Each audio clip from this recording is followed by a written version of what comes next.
বিরতির পর স্বাগত। এখন খবর বিস্তারিত। অবশেষে বরখাস্ত করা হলো মিজোরামের রাজ্যপাল কমলা বেনিওয়ালকে। কেন্দ্রীয় স্বরাষ্ট্র মন্ত্রকের ব্যাখ্যায় সন্তুষ্ট হয়ে বুধবার সন্ধ্যায় বেনিওয়ালের অপসারণের চিঠিতে স্বাক্ষর করেন রাষ্ট্রপতি প্রণব মুখোপাধ্যায়। শেষ পর্যন্ত বরখাস্ত করা হলো মিজোরামের রাজ্যপাল কমলা বেনিওয়ালকে। গত মাসে গুজরাট থেকে তাকে মিজোরামে বদলি করা হয়। বেনিওয়ালের বিরুদ্ধে জমি ছিনিয়ে নেওয়ার মতো অভিযোগও রয়েছে। কেন্দ্রীয় স্বরাষ্ট্র মন্ত্রকের এই ব্যাখ্যায় সন্তুষ্ট হয়ে বুধবার সন্ধ্যায় বেনিওয়ালের অপসারণের চিঠিটি সই করেন রাষ্ট্রপতি প্রণব মুখোপাধ্যায়। আপাতত মিজোরামের রাজ্যপালের অতিরিক্ত দায়িত্ব দেওয়া হয়েছে মণিপুরের রাজ্যপাল ভিকে দোগ্গলের হাতে। নরেন্দ্র মোদী গুজরাতের মুখ্যমন্ত্রী থাকার সময় রাজ্যপাল বেনিওয়ালের সঙ্গে তার অত্যন্ত তিক্ত সম্পর্ক ছিল। তার জেরেই মোদী প্রধানমন্ত্রী হওয়ার পর বেনিওয়ালকে একেবারে বরখাস্ত করা হলো বলে কটাক্ষ করেছে কংগ্রেস। যদিও বিজেপির দাবি সাংবিধানিক প্রক্রিয়া মেনেই তাকে সরানো হয়েছে। अरे भाई, ये आमतौर पर सब शिकायत सदस्यों की शिकायत रहती है, समय मिलता है उनकी भी शिकायत रहती है, तो ये कौन सी नई बात होगी। पार्लियामेंट के अंदर या बाहर कौन पार्टी और कौन नेता क्या किस तरह का से काम करेगा, इसका उसका अपना मामला है।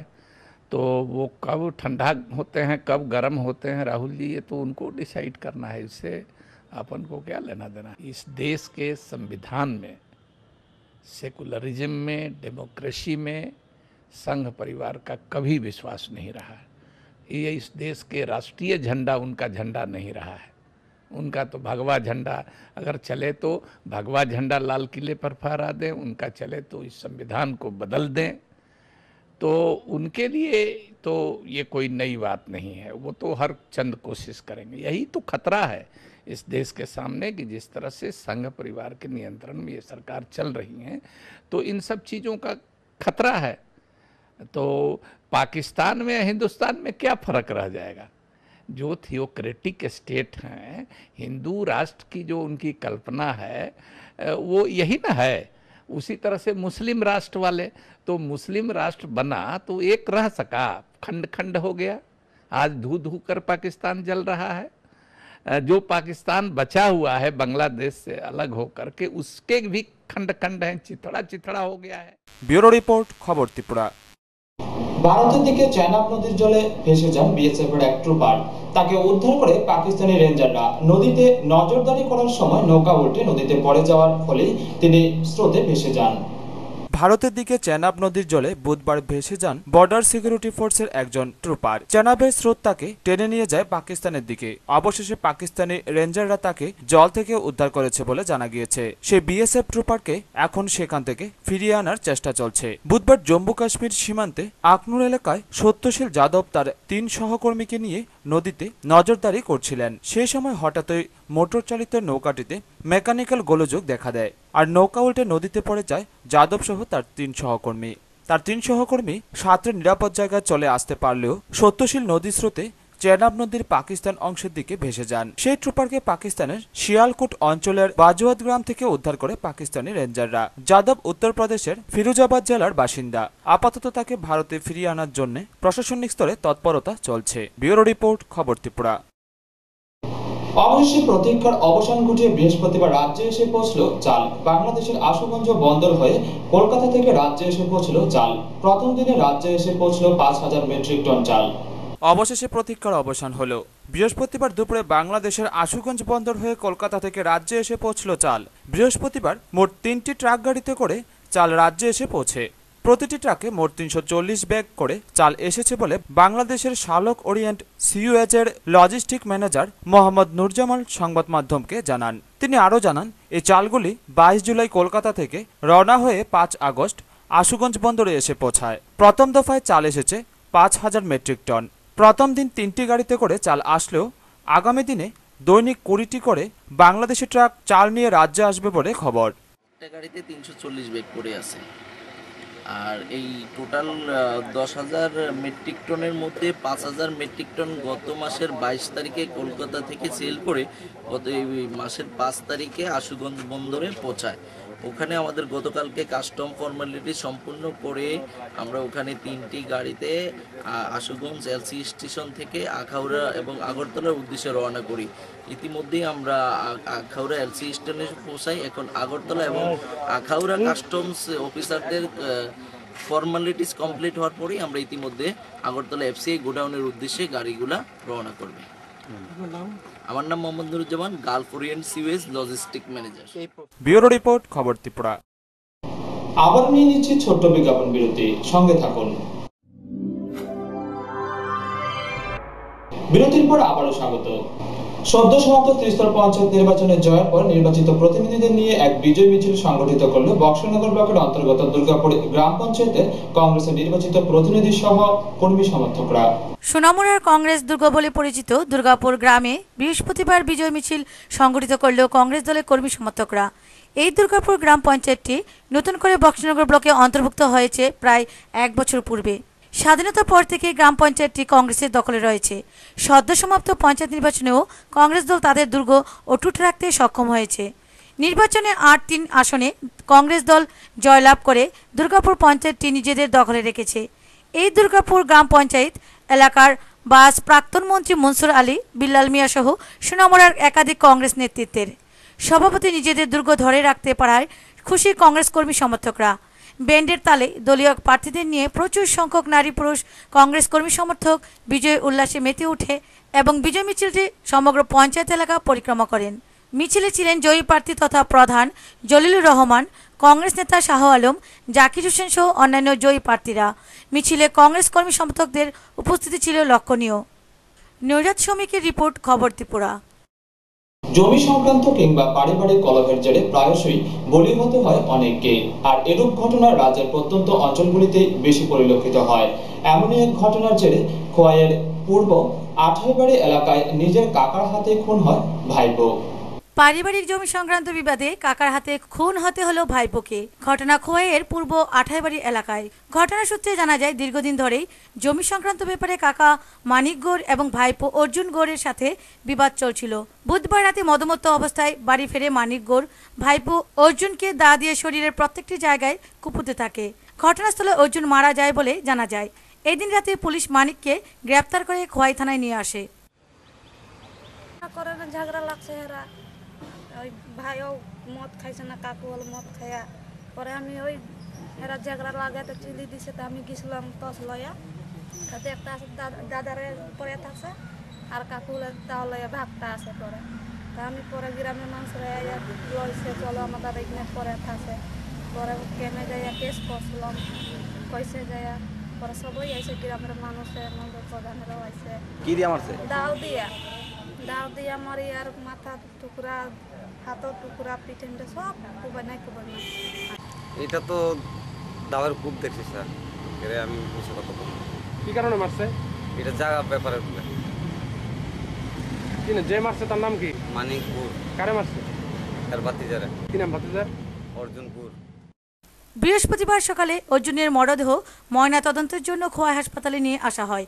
ঘটনার পরপরই আসামি গ্রেপ্তার করা সত্ত্বেও খোয়াই থানা বাবুরা এই ব্যাপারে ক্যামেরার সামনে মুখ খুলতে রাজি হয়নি। সকাল থেকে থানায় বার কয়েক যাওয়া সত্ত্বেও সংবাদ সংগ্রহে অসহযোগিতায় করেন থানার পদস্থ আধিকারিকরা। আজকের এই ঘটনা ছাড়াও প্রায়শই সংবাদ সংগ্রহে খোয়াই থানায় গেলে সাংবাদিকদের হয়রানির শিকার হতে হয়। এই নিয়ে সাংবাদিক মহলে গুঞ্জন শুরু হয়েছে খোয়াই থানা বাবুদের কর্তব্যে। এদিকে ভাইপোকে কুপিয়ে হত্যা করার দায়ে অভিযুক্ত মানিককে বৃহস্পতিবারে আদালতে পাঠানো হয়েছে। ব্যুরো রিপোর্ট, খবর ত্রিপুরা। তেলিয়ামুড়া বন দপ্তরের কর্মীরা এক অভিযান চালিয়ে মহকুমার লালটিলাস্থিত আরবিআই ইটভাটা থেকে উদ্ধার করলো গাড়ি সমেত চোরাই কাঠ। ওই কাঠ দিয়ে গাড়ি মেরামত করা হচ্ছিল। আবারও বড়সড় সাফল্য পেল তেলিয়ামুড়া বন দপ্তরের প্রোডাকশনের কর্মীরা।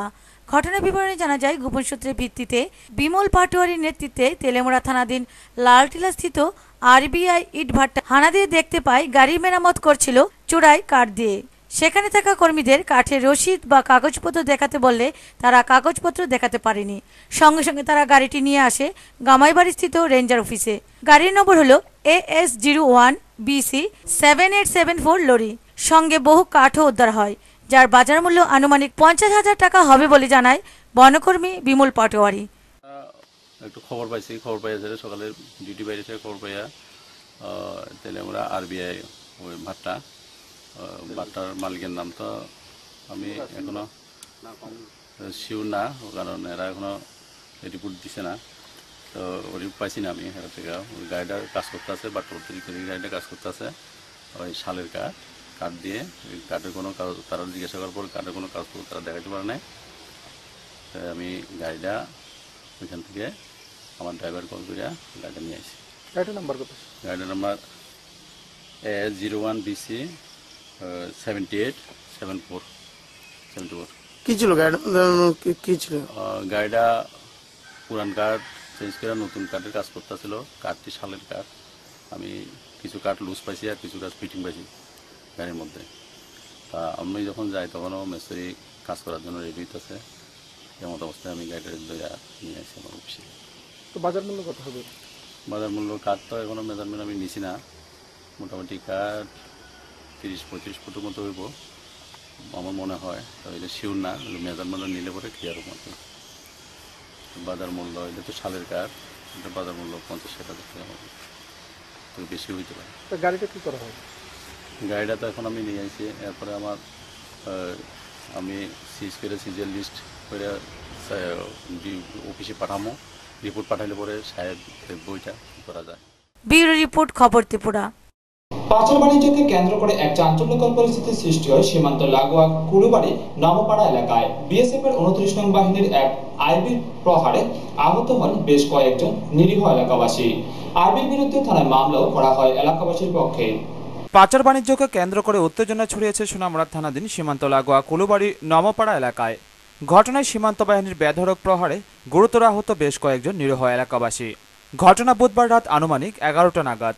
জানা যায়, পাচার বাণিজ্যকে কেন্দ্র করে সীমান্ত বাহিনীর 29 নং ব্যাটালিয়নের কুলুবাড়ি বিউপির একজন আইবি এবং পাচারকারীদের মধ্যে ঝামেলা সৃষ্টি হয়। পরবর্তী সময়ে ওই আইবি নবপাড়া এলাকায় বাড়িতে ঢুকে নিরীহ পুরুষ ও মহিলাদের বেধড়ক মারতে শুরু করে।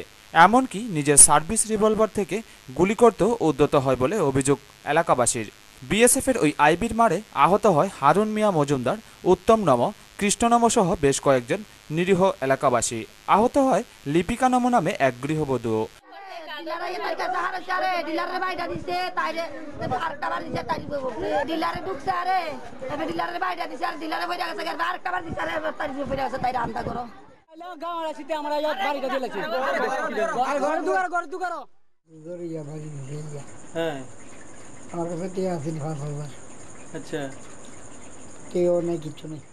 খবর পেয়ে ঘটনাস্থলে পৌঁছায় সোনামুড়া থানার পুলিশ এবং পুলিশ আহতদের উদ্ধার করে সোনামুড়া হাসপাতালে পাঠায়। অভিযুক্ত ওই আইবির নামে থানায় একটি মামলাও করা হয়। আহতদের মধ্যে হারুন মিয়া মজুমদারের চিকিৎসা চলছে রাজধানীর জিবি হাসপাতালে। এই ঘটনায় এলাকাবাসীদের মধ্যে আতঙ্ক ছড়িয়ে পড়ে, যদিও বর্তমানে পরিস্থিতি নিয়ন্ত্রণে রয়েছে বলে জানা যায়। ব্যুরো রিপোর্ট, খবর ত্রিপুরা। এক প্রকার ছন্নছাড়া এবং দায়সারাভাবে শপথ গ্রহণ করানো হলো তেলিয়ামুড়া পঞ্চায়েত সমিতির সদস্যদের। মন্ত্রী বিধায়কদের উপস্থিতিতে জনেক সদস্যকে 2 বার শপথ বাক্য পাঠ করানো হলো। আগামী 5 বছর তেলিয়ামুড়া ব্লকের 17টি পঞ্চায়েতের জনগণের উন্নয়নের ভার তুলে দিতে নির্বাচিত সদস্যদের ঈশ্বরের নামে শপথ বাক্য পাঠ করান খোয়াই জেলা পঞ্চায়েত আধিকারিক বিধানচন্দ্র দাস। উপস্থিত ছিলেন মৎস্য সমবায় মন্ত্রী খগেন্দ্র জমাতিয়া, বিধায়িকা গৌরী দাস, এসডিএম বিম্বিসার ভট্টাচার্য, পৌরপিতা সুখেন্দু দাস সহ প্রাক্তন চেয়ারপারসন ও ব্লক আধিকারিক। সম্পূর্ণ ছন্নছাড়া ও মেরমেরে অনুষ্ঠানে ব্লক আধিকারিকদের মানসিকতার অভাব পরিলক্ষিত হয়। নবনির্বাচিতদের সামান্য সংবর্ধনারও ব্যবস্থা করা হয়নি। এমনকি পুরনো সদস্যদেরও কোনো প্রকার বিদায় সংবর্ধনা জানানো প্রয়োজন মনে করেননি। সকাল 11টায় শপথ গ্রহণ অনুষ্ঠানের জন্য আমন্ত্রণ করা হলেও অনুষ্ঠান শুরু হয় বেলা 2টার পরে। চেয়ারম্যান, ভাইস চেয়ারম্যানের সার্টিফিকেট প্রদানের ক্ষেত্রেও জেলা পঞ্চায়েত আধিকারিক প্রোটোকল ভেঙে মন্ত্রী ও বিধায়কের হাত দিয়ে প্রদান করেন। এই নিয়ে ব্যাপক গুঞ্জন দেখা দেয়। প্রশ্ন উঠেছে, শপথ গ্রহণ অনুষ্ঠান কার এখতিয়ারভুক্ত? অনুষ্ঠান শেষে উপস্থিত মৎস্যমন্ত্রী খগেন্দ্র জমাতিয়া ও বিধায়িকা রাজ্য সরকারের উন্নয়নমূলক কাজকে আরও এগিয়ে নিয়ে যেতে নবনির্বাচিতদের উপদেশ দেন। রাজ্যের পঞ্চায়েত এলাকার মধ্যে রূপায়িত হচ্ছে, সেগুলিকে আরো সুন্দরভাবে সুষ্ঠুভাবে এগিয়ে নিয়ে যাওয়ার জন্য আমরা চেষ্টা করব।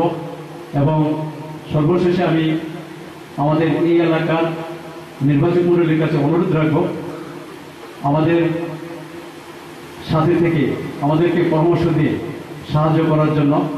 কারণ আমাদের এই এলাকার যারা অভিভাবক মণ্ডলী, যারা বিভিন্ন সংস্থায় কাজ করেন, এই এলাকার গার্জিয়ান, সবার পরামর্শ ছাড়া, সবার সহযোগিতা ছাড়া আমরা যারা পঞ্চায়েত সমিতিতে দায়িত্ব নিয়েছি আমাদের কাজ করা সম্ভব নয়।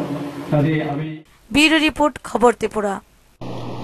চলছে বাংলা শ্রাবণ মাস, আর এই মাসের প্রথম দিন থেকেই হিন্দু ধর্মাবলম্বীরা শুরু করেছিলেন মনসার পুঁথিপাঠ এবং সুর ছন্দ নিত্য নতুন আঙ্গিকে মনসা দেবীর মহাত্ম কীর্তনে।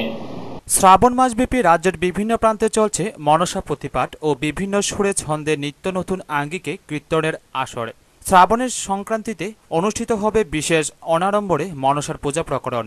নাগমাতা পদ্মার জন্ম, বিবাহ এবং মত্তভূমি চাঁদ সওদাগরের সহিত বিবাদ ও বেহুলা লক্ষিন্দরের জীবন বৃত্তান্ত। পদ্মার পূজা প্রকরণ নিয়ে তৎকালীন সময়তে বিশিষ্ট 22 জন কবি কর্তৃক রচিত মনসার পুঁথিপাঠ নিয়ে এখনও গ্রামে বহু আলোড়ন।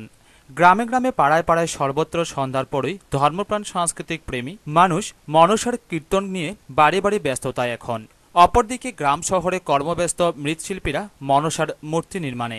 এদিকে আজ কাঠালিয়া ব্লক এলাকার উত্তর মহেশপুর আশ্রমপাড়ায় এমনই এক সাংস্কৃতিক সংস্থার উদ্যোগে মনসার কীর্তনের আসর পরিবেশনায় চলাকালীন দলের উদ্যোক্তা অজয় পাল, অষ্টমী আচার্য সহ অন্যান্য শিল্পী মহলের অভিমত, রাজ্যে শান্তি সম্প্রীতি ও সৌভ্রাতৃত্ববোধ অব্যাহত থাকায় পাশ্চাত্য সংস্কৃতিকে পেছনে ফেলে গ্রামীণ শিল্পীরা হারিয়ে যাওয়া সেই পরম্পরা সংস্কৃতির চর্চায় ক্রমশই উৎসাহ বাড়ছে।